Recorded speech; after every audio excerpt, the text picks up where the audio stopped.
Supreme কোর্টের প্রধান বিচারপতির নেতৃত্বে অ্যাপিলেট ডিভিশন সেই মতামত দিয়েছে।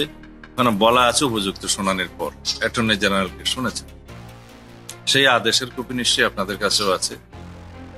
সেই আদেশ অনুসারে আর্টিকেল 106 অনুসারে সাংবিধানিক ধারাবাহিকতা রক্ষা করে এই সরকার গঠিত হয়েছে এবং এই সরকার সংস্কার কমিশনগুলো সংস্কারের পরামর্শ গ্রহণের জন্য গঠন করেছে গেজেটের মাধ্যমে। সেই সংস্কার কমিশনগুলো আলাপ আলোচনা সমাপ্ত হওয়ার পরে জাতীয় ঐকমত্য কমিশন গঠন করা হয়েছে গেজেটের মাধ্যমে। সেই এখতিয়ার প্রধান নির্বাহী হিসেবে চিফ অ্যাডভাইজারের আছে।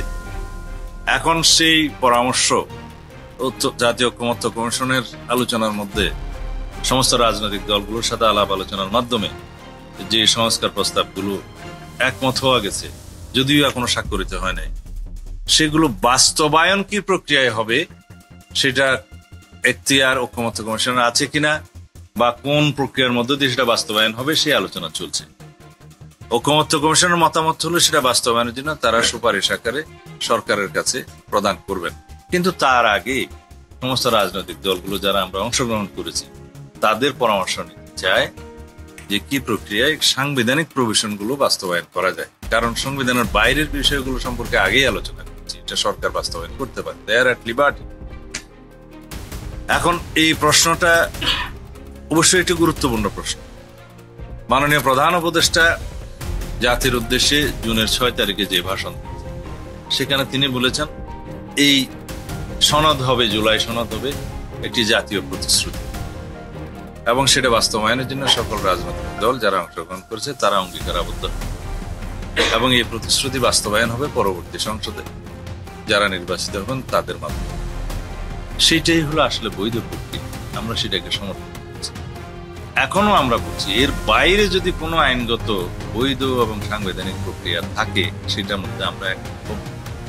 কিন্তু যেই প্রক্রিয়াগুলোর কথা এখানে বিভিন্ন পক্ষ থেকে আলোচনা এসছে সেটার প্রসিডিউরাল মিস্টেকের কারণে যদি উপযুক্ত আদালতে চ্যালেঞ্জড হয়, যে কোনো সিটিজেন নিয়ে যায়, যদি জিজ্ঞেস করে যে বাংলাদেশের সংবিধান কয়টা, এই সংবিধান কে পরিবর্তন করলো, কার এখতিয়ার আছে, ফোরামটা কি, তখন আদালতের উত্তরটা কি হবে?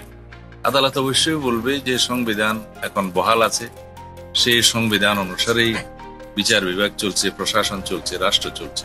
সুতরাং এই সংবিধান যদি পরিবর্তিত হয় তাহলে সেই সংবিধান গ্রহণ করলো কি, এর বৈধতা কি, কোন ফোরামে হয়েছে, সেই প্রশ্ন উত্থাপিত হবে। তখন পরিবর্তিত সংবিধান অনুসারে রাষ্ট্র চলবে কিনা, তখন বিদ্যমান সংবিধানের কি হবে, এই প্রশ্নগুলো উত্থাপিত হবে। সেই জন্য আমরা বলেছি যে প্রসিডিউরাল মিস্টেকের মাধ্যমে যাতে আমরা একটা ভুল সিদ্ধান্ত না নেই সেটা লক্ষ্য রাখতে হবে।